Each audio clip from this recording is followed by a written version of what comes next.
إن الحمد لله نحمده ونستعينه ونستغفره ونعوذ بالله من شرور أنفسنا ومن سيئات أعمالنا من يهده الله فلا مضل له ومن يضلل فلا هادي له وأشهد أن لا إله إلا الله وحده لا شريك له وأشهد أن محمدا عبده ورسوله اللهم صل على محمد وعلى آل محمد كما صليت على إبراهيم وعلى آل إبراهيم إنك حميد مجيد اللهم بارك على محمد وعلى آل محمد كما باركت على إبراهيم وعلى آل إبراهيم إنك حميد مجيد أما بعد فإن خير الحديث كتاب الله وخير الهدي هدي محمد صلى الله عليه وسلم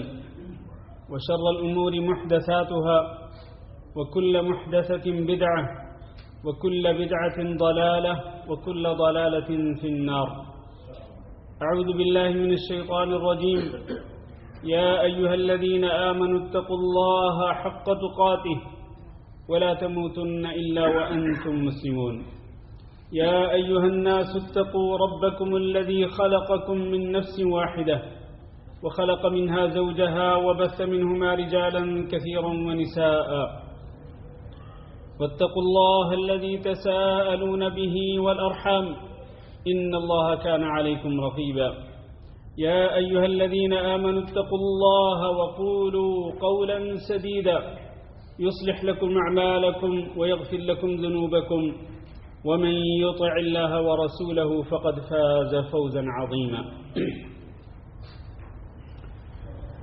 قابل صد احترام بزرگوں، دوستوں اور بھائیوں، اللہ رب العزت نے ہمیں کس مقصد کے لیے پیدا کیا ہے، ہمیں بھی اور اسی طرح تمام انسانوں اور تمام جنوں کو، جتنے انسان حضرت آدم علیہ السلام سے لے کر اب تک آئے اور جو اب موجود ہیں اور جو آئندہ قیامت تک آئیں گے، ان تمام کے تمام انسانوں کو اللہ رب العزت نے کس مقصد کے لیے پیدا کیا، اور اسی طرح جنات ہیں، انسانوں کی طرح ایک دوسری مخلوق جنات کی مخلوق ہے جو اللہ رب العزت کے احکامات کے پابند ہیں، جیسے انسان اللہ کے احکامات کے پابند ہیں اسی طرح جنات بھی۔ تو جنات کو بھی اللہ رب العزت نے کس مقصد کے لیے پیدا کیا؟ ان دونوں مخلوقوں کے پیدا کرنے کا ایک ہی مقصد ہے، اور وہ کیا ہے جو اللہ رب العزت نے قرآن مجید کے اندر بیان فرمایا، وَمَا خَلَقْتُ الْجِنَّ وَالْإِنسَ إِلَّا لِيَعْبُدُونَ، میں نے جنوں اور انسانوں کو نہیں پیدا کیا مگر اس لیے کہ وہ صرف اور صرف میری عبادت کریں۔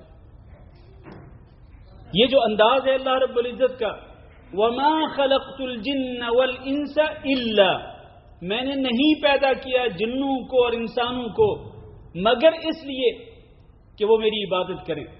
ایک انداز یہ بھی ہو سکتا تھا کہ میں نے جنوں اور انسانوں کو اپنی عبادت کے لیے پیدا کیا ہے، لیکن یہ انداز اختیار نہیں کیا، میں نے نہیں پیدا کیا جنوں اور انسانوں کو مگر اس لیے کہ وہ میری عبادت کریں۔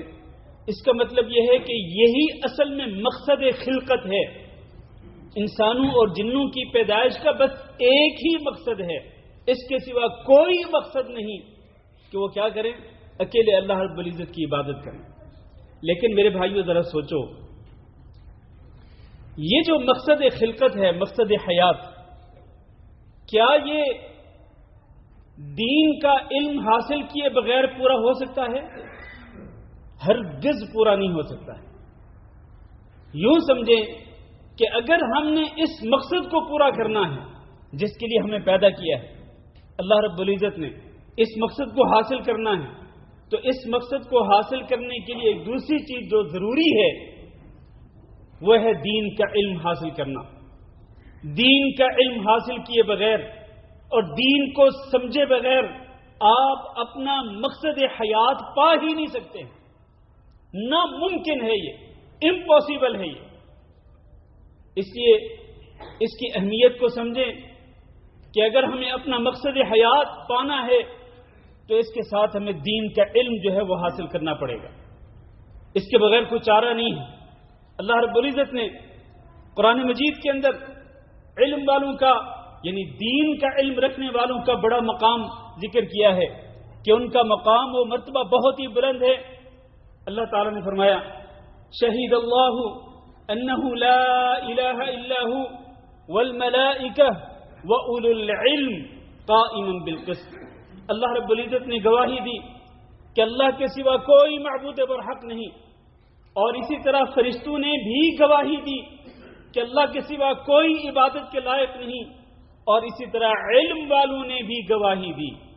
اللہ کی گواہی، پھر فرشتوں کی گواہی، اور اس کے ساتھ یہ نہیں فرمایا کہ تمام انسانوں نے گواہی دی، بلکہ اولو العلم، انسانوں میں سے جو علم والے لوگ ہیں انہوں نے بھی گواہی دی کہ اللہ کے سوا کوئی معبود برحق نہیں. اس سے آپ کو اندازہ ہو سکتا ہے کہ اللہ نے اگر اپنی گواہی اور فرشتوں کی گواہی کے ساتھ انسانوں میں سے صرف علم والوں کی گواہی کا ذکر کیا ہے تو آپ علم والوں کا مقام و مرتبہ پہچان سکتے ہیں.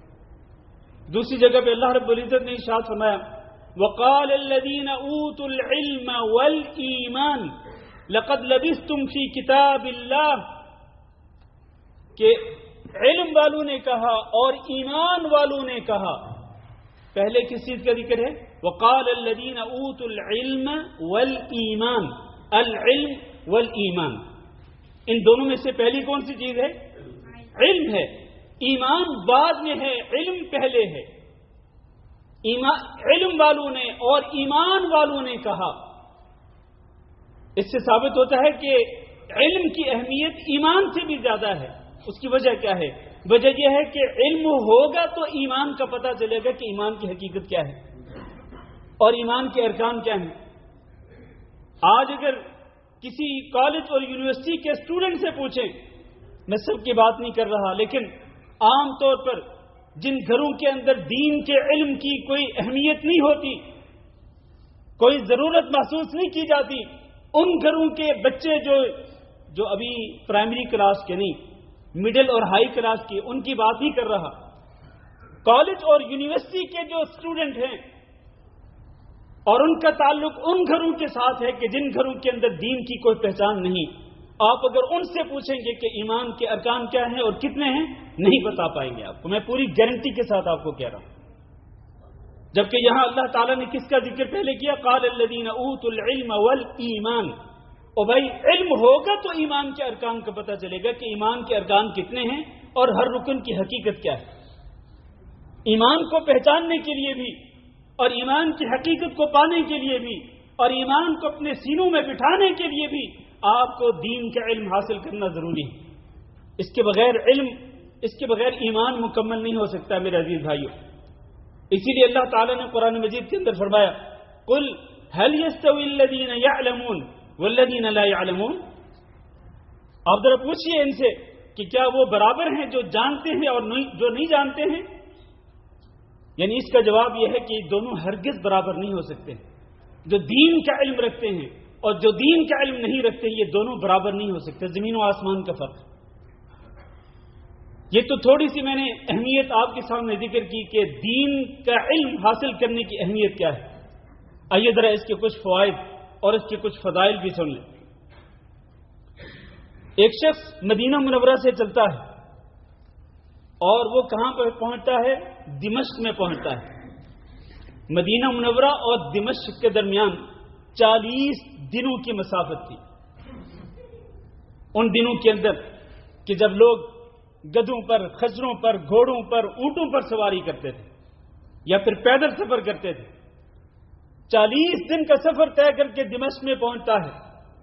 وہاں پر ایک صحابی مقیم تھے جن کا نام تھا ابو الدرداء رضی اللہ تعالیٰ عنہ. اس شخص نے جا کے اس صحابی کے دروازے پہ دستک دی. وہ صحابی باہر نکلے.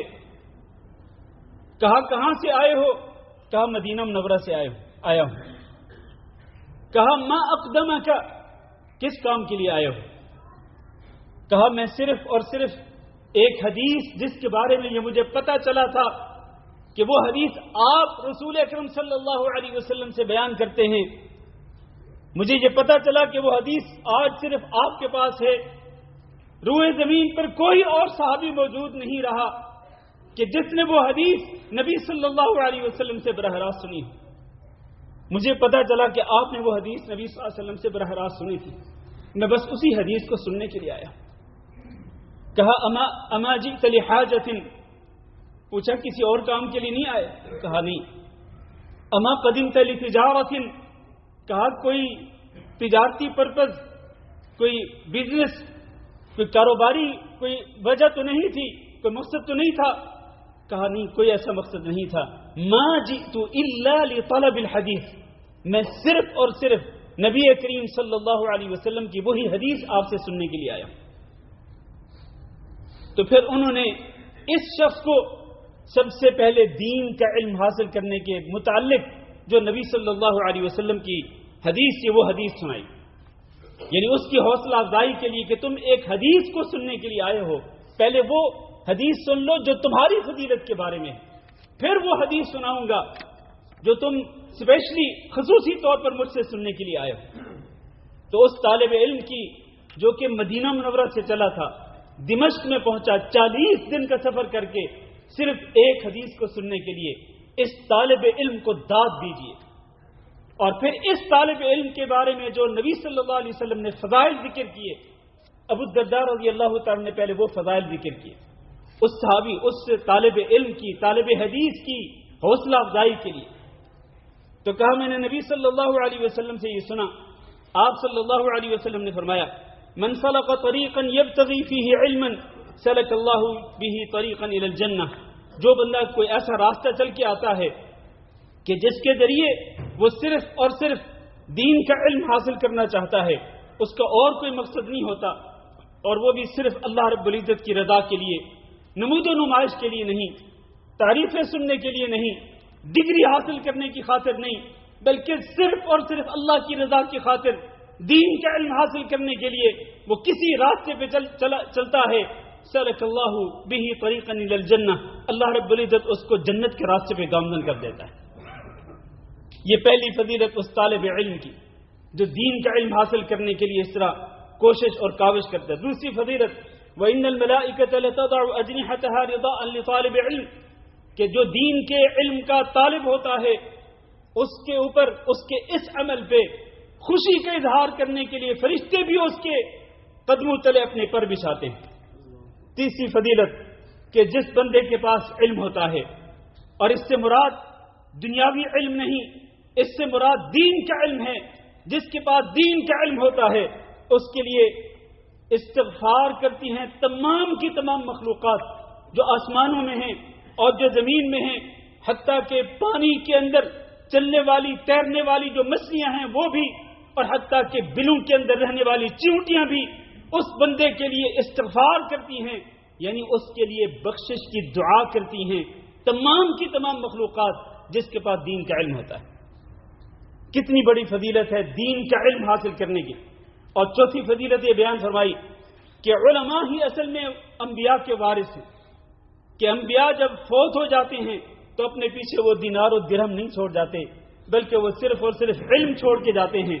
تو جو شخص اس علم کو حاصل کرے گا، جیسا کہ وہ شخص مدینہ سے چل کر دمشق گیا تھا، وہ صرف نبی صلی اللہ علیہ وسلم کی ایک حدیث کو سننے کے لیے گیا تھا، اور انبیاء نے وہی علم ہی چھوڑا ہوتا ہے، اس علم کو حاصل کرنے کے لیے گیا وہ، تو اس کو اس کی حوصلہ افزائی کے لیے یہ حدیث بیان کی کہ اصل میں اس طرح کے جو دین کے طالب علم ہوتے ہیں اور علم رکھنے والے جو لوگ ہوتے ہیں وہی اصل میں انبیاء کے وارث ہوتے ہیں. اور جو اس علم کا کچھ حصہ بھی حاصل کرتا ہے تو اس کو بہت بڑی سعادت اور خوش نصیبی اس کو مل جاتی ہے. میرے بھائیوں، سعادت کس چیز کے اندر ہے اور خوش بختی کس چیز کے اندر ہے؟ یقین مانے وہ صرف اور صرف دین کے علم کے اندر ہے. بے شک آپ دنیاوی علم حاصل کریں، اس سے آپ کو کوئی منع نہیں کرتا، آپ بے شک ڈاکٹر بنے، انجینئر بنے، لیکن اس کے ساتھ ساتھ جب تک آپ کے پاس دین کا علم نہیں ہوگا، قرآن اور حدیث کا علم نہیں ہوگا، اس وقت تک آپ نہ تو اپنا مقصد حیات پا سکتے ہیں اور نہ ہی آپ دین کے جو اساسی احکامات ہیں آپ ان پہ عمل کر سکتے ہیں. میں نے ابھی ذکر کیا ہے دین ایمان کے ارکان کا، اسی طرح اسلام کے ارکان ہیں. اسلام کے بنیادی 5 ارکان، ان کا کس کو علم ہے اور ان کی حقیقت کا کس کو علم ہے؟ اور پھر یہ جو ایمان کے جو اسلام کے جو پلرز ہیں، جو ارکان ہیں، میرے بھائیوں، دین کے اصولوں میں سے ایک اصول یہ بھی ہے کہ ما لا یتم الواجب الا به فهو واجب، کہ ایک چیز واجب ہے اور اس واجب کو پورا کرنے کے لیے ایک اور چیز بھی ضروری ہے کہ جس کے بغیر وہ پہلا واجب پورا نہیں ہو رہا، تو جس چیز کی ضرورت ہے اس کو پورا کرنے کے لیے وہ چیز بھی واجب ہو جاتی ہے۔ اب جیسے کہ آپ دیکھ لیں، نماز ہے، یہ دین اسلام کے ایک بنیادی رکن ہے، لیکن جب تک آپ کو نماز کے احکام کا علم نہیں ہوگا، نماز کی شروط کا علم نہیں ہوگا، نماز کے احکام کا علم نہیں ہوگا، اس وقت تک آپ وہ جو حکم ہے قرآن مجید کے اندر اقامت الصلاۃ کا کہ نماز قائم کرو، اس حکم پہ آپ عمل نہیں کر سکتے۔ تو نماز کے حکم پہ عمل کرنا واجب ہے، اور اس حکم کو پورا کرنے کے لیے نماز کے احکام کا علم حاصل کرنا بھی واجب ہے۔ یہ ہے اس کا معنی کہ ما لا یتم الواجب الا به فهو واجب، ایک واجب پورا نہیں ہو رہا جب تک کہ ایک اور چیز نہیں ہوگی۔ تو جتنے بھی واجبات ہیں دین کے اندر، جتنے بھی فرائض ہیں دین کے اندر، وہ سارے کے سارے پورے نہیں ہو سکتے ہیں جب تک کہ آپ کے پاس ان واجبات کے متعلق علم نہیں ہوگا، ان فرائض کے متعلق علم نہیں ہوگا۔ ان فرائض و واجبات کو پورا کرنے کے لیے آپ کے پاس علم ہونا بھی ضروری ہے۔ اس لیے میرے عزیز بھائیوں، دین کا علم حاصل کرو، اور اس کی کوئی عمر نہیں ہوتی میرے بھائیوں۔ چھوٹے لوگ بھی دین کا علم حاصل کر سکتے ہیں، یعنی چھوٹی عمر والے، نوجوان بھی دین کا علم حاصل کر سکتے ہیں، بڑی عمر کے لوگ بھی، عمر رسیدہ لوگ بھی، مرد بھی، عورتیں بھی، سب کے سب لوگ دین کا علم حاصل کر سکتے ہیں۔ اور آج یقین مانے کسی کے پاس کوئی عذر نہیں۔ اس دور کے اندر تو 40 دن چل کر جانا پڑتا تھا، مدینہ منورہ سے دمشق کا سفر کرنا پڑتا تھا۔ آج آپ کے پاس پورے کا پورا علم اس موبائل کے اندر موجود ہے۔ کاش کہ اللہ رب العزت کسی کو سمجھ دے، کسی کو عقل دے کہ میں اس موبائل کے ذریعے بھی دین کا علم حاصل کر سکتا ہوں۔ گھر میں بیٹھے بیٹھے آپ گھنٹوں اس موبائل پر ضائع کر سکتے ہیں، برباد کر سکتے ہیں، لیکن کیا اس موبائل سے آپ دین کا علم حاصل نہیں کر سکتے؟ اس کی وجہ کیا ہے؟ یہ میرے بھائیوں بدبختی ہے، یقین مانے یہ بہت بڑی بدبختی ہے اور محرومی ہے کہ انسان اس موبائل کے اندر دنیاوی چیزوں کے اندر وقت اپنا برباد کر دے اور وہ دین کا علم حاصل نہ کرے۔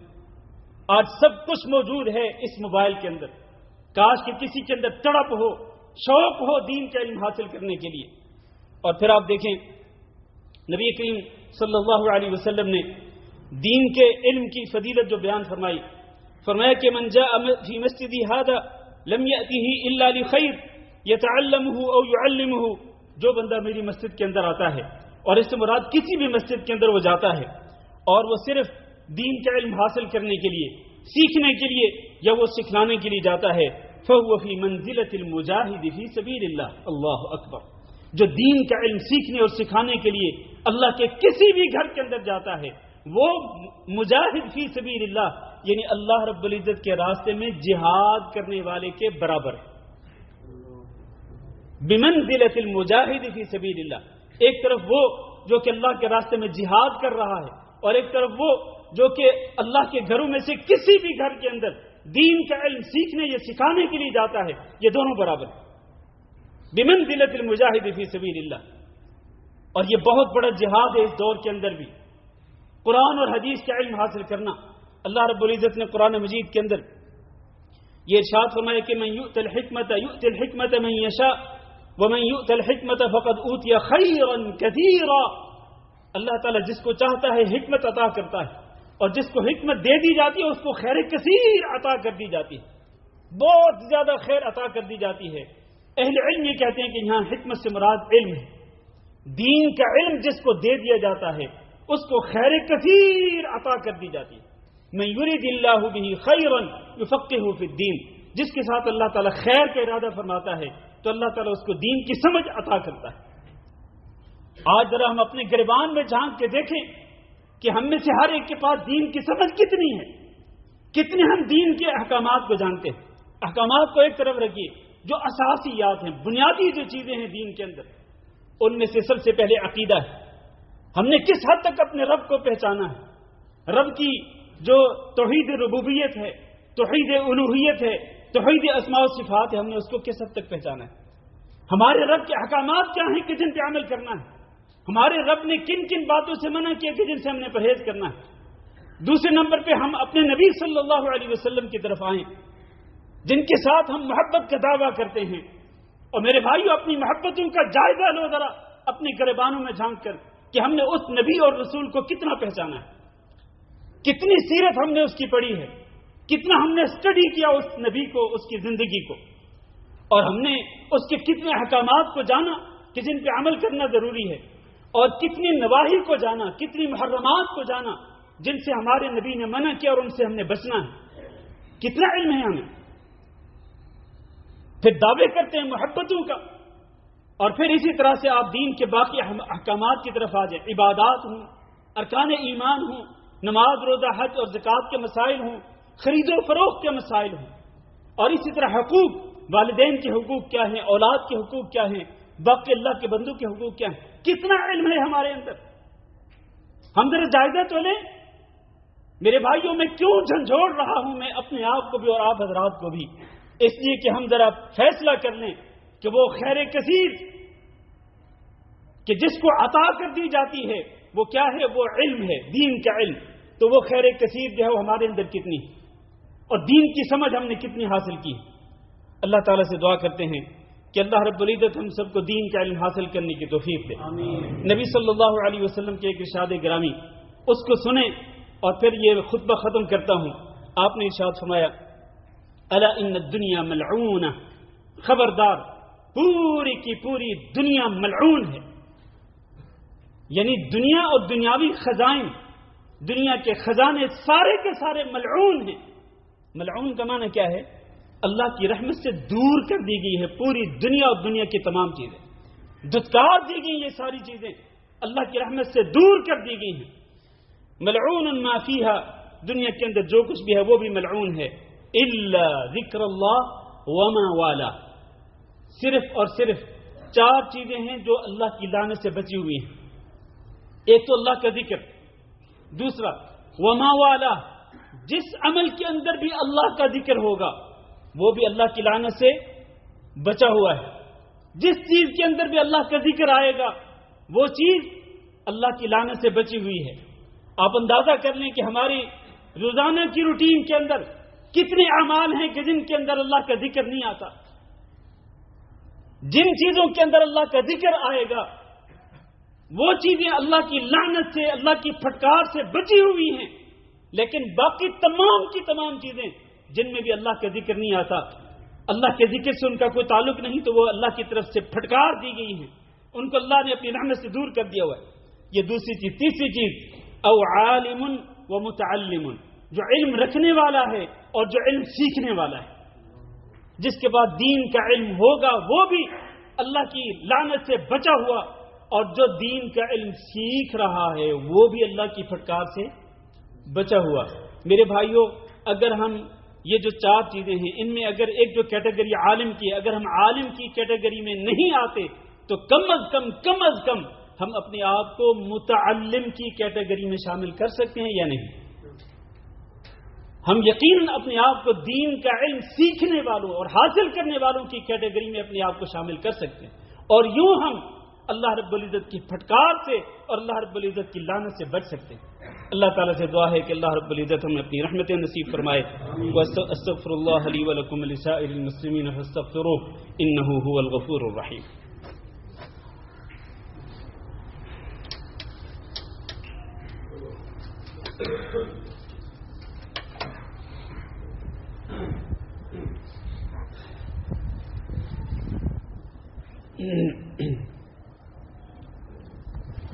إن الحمد لله نحمده ونستعينه ونستغفره ونعوذ بالله من شرور أنفسنا ومن سيئات أعمالنا.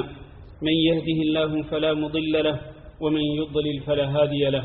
وأشهد أن لا إله إلا الله وحده لا شريك له وأشهد أن محمدا عبده ورسوله. اللهم صل على محمد وعلى آل محمد كما صليت على إبراهيم وعلى آل إبراهيم إنك حميد مجيد اللهم بارك على محمد وعلى آل محمد كما باركت على إبراهيم وعلى آل إبراهيم إنك حميد مجيد أما بعد عزیز القدر بھائیو اور دوستو، اس دوسرے خطبہ جمعہ میں ایک حدیث صرف بیان کرنا چاہتا ہوں۔ اس حدیث میں رسول اکرم صلی اللہ علیہ وسلم نے ارشاد فرمایا کہ پہلے تو آپ صلی اللہ علیہ وسلم نے قسم کھا کے 3 چیزیں بیان فرمائیں کہ میں قسم کھاتا ہوں کہ جب بھی کوئی بندہ صدقہ کرتا ہے تو اس کے مال میں کمی واقع نہیں ہوتی۔ دوسری چیز کہ جب بھی کسی بندے پہ ظلم کیا جاتا ہے اور وہ صبر کرتا ہے اور وہ انتقام نہیں لیتا، صبر کرتا ہے تو اللہ رب العزت اس کو اور زیادہ بلندیاں عطا فرماتا ہے، ترقی عطا فرماتا ہے۔ اور تیسری چیز، اللہ کے نبی صلی اللہ علیہ وسلم نے قسم کھا کے ارشاد فرمایا کہ جب بھی کوئی بندہ اپنے لیے مانگنے کا دروازہ کھولتا ہے، یعنی لوگوں سے، دنیا داروں سے کھولنے کا دروازہ کھولتا ہے، تو اللہ رب العزت اس کے لیے ذلت اور فقر کے دروازوں کو کھول دیتا ہے۔ پھر نبی صلی اللہ علیہ وسلم نے ارشاد فرمایا کہ دنیا 4 قسم کے لوگوں کے لیے ہوتی ہے۔ پہلا انسان، فرمایا کہ عبد رزقہ اللہ مالا وعلما، جس بندے کو اللہ رب العزت نے مال بھی دیا اور علم بھی دیا، مال بھی اور علم بھی، دونوں چیزیں دی، تو وہ کیا کرتا ہے، اس کو اللہ تعالیٰ نے چونکہ علم بھی دیا ہے اور ادھر مال بھی دیا ہے، تو اپنے مال کے معاملے میں وہ اللہ رب العزت سے ڈرتا ہے اور مال کے اندر جو اللہ کا حق ہے وہ بھی ادا کرتا ہے اور اللہ کے بندوں کا جو حق ہے وہ بھی ادا کرتا ہے اور وہ صلہ رحمی کرتا ہے، تو یہ شخص جو ہے یہ سب سے اعلیٰ مرتبے کے اوپر فائز ہے۔ یہ پہلا انسان۔ دوسرا انسان، جس کو اللہ رب العزت صرف علم دیتا ہے، مال عطا نہیں کرتا، لیکن اس کے پاس چونکہ علم ہے اور اس کو پتا ہے کہ اگر مال ہو تو میں مال کہاں کہاں پہ خرچ کروں گا، کیسے کیسے خرچ کروں گا، تو وہ نیت کرتا ہے کہ جس طرح اے اللہ تو نے اس انسان کو علم بھی دیا، مال بھی دیا، جس طرح وہ خرچ کرتا ہے تیرے راستے میں، تیرا بھی حق ادا کرتا ہے، تیرے بندوں کا بھی حق ادا کرتا ہے، میرے پاس بھی اللہ اگر تو نے مجھے مال دے دیا تو میں بھی اسی طرح سے خرچ کروں گا۔ تو یہ صرف نیت کر کے اس پہلے انسان کے برابر جا پہنچتا ہے، صرف نیت کر کے کہ میرے پاس علم ہوتا تو میں بھی ایسے ایسے اس مال کو اللہ کے راستے میں خرچ کرتا۔ یہ تیسرا انسان، یہ دوسرے مرتبے پہ آتا ہے۔ اور تیسرا انسان فرمایا کہ وہ بندہ جس کو اللہ رب العزت صرف مال دیتا ہے، علم نہیں دیتا ہے۔ آج کل اکثر لوگوں کی جو حیثیت ہے وہ یہی ہے، مال ہے لیکن علم نہیں ہے۔ تو فرمایا کہ وہ شخص جس کو اللہ رب العزت نے مال دیا، علم نہیں دیا، تو وہ مال کے معاملے میں وہ ٹامک ٹولیاں مارتا ہے، نہ تو اس مال میں سے اللہ کا حق ادا کرتا ہے، نہ تو اس مال میں سے اللہ کے بندوں کا حق ادا کرتا ہے۔ فرمایا نہ وہ صلہ رحمی کرتا اس مال کے ذریعے۔ تو فرمایا فہذا بأخبث المنازل، یہ ان 4 قسم کے لوگوں میں سب سے بدترین انسان۔ اور چوتھا انسان فرمایا وہ بندہ جس کو اللہ تعالیٰ نہ مال دیتا ہے نہ علم دیتا ہے، دونوں چیزوں سے محروم۔ اور یہ بندہ نیت یہ کرتا ہے کہ اگر میرے پاس مال ہوتا نا تو میں بھی ویسے ہی کرتا جیسے وہ بندہ کر رہا ہے، کہ وہ مال کے ساتھ بڑی عیاشیاں کرتا ہے، مال کے ساتھ بڑے جناب وہ دنیاوی سہولتیں اس کے پاس، میں بھی اسی طرح سے عیاشیاں کرتا مال کے ذریعے۔ تو یہ بندہ اور وہ جو تیسرا بندہ جس کو اللہ کے رسول صلی اللہ علیہ وسلم نے بدترین انسان قرار دیا، یہ چوتھا بندہ بھی نیت کی وجہ سے، بری نیت کی وجہ سے اس تیسرے انسان کے بالکل برابر ہو جاتا ہے۔ میرے بھائیوں، یہ 4 قسم کے لوگ ہیں۔ ہم میں سے ہر بندہ یہ فیصلہ کرے آج کہ ہم ان 4 میں سے کون ہیں۔ ہر بندہ یہ فیصلہ کرے کہ اس کا مرتبہ ان 4 میں سے کس انسان کے مرتبے پر، اور ہونا یہ چاہیے کہ اگر اللہ رب العزت نے ہمیں مال دیا ہے تو پھر ہمارے پاس علم بھی ہونا چاہیے تاکہ ہم اس مال میں اللہ کا حق بھی ادا کر سکیں اور اللہ کے بندوں کا بھی حق ادا کر سکیں۔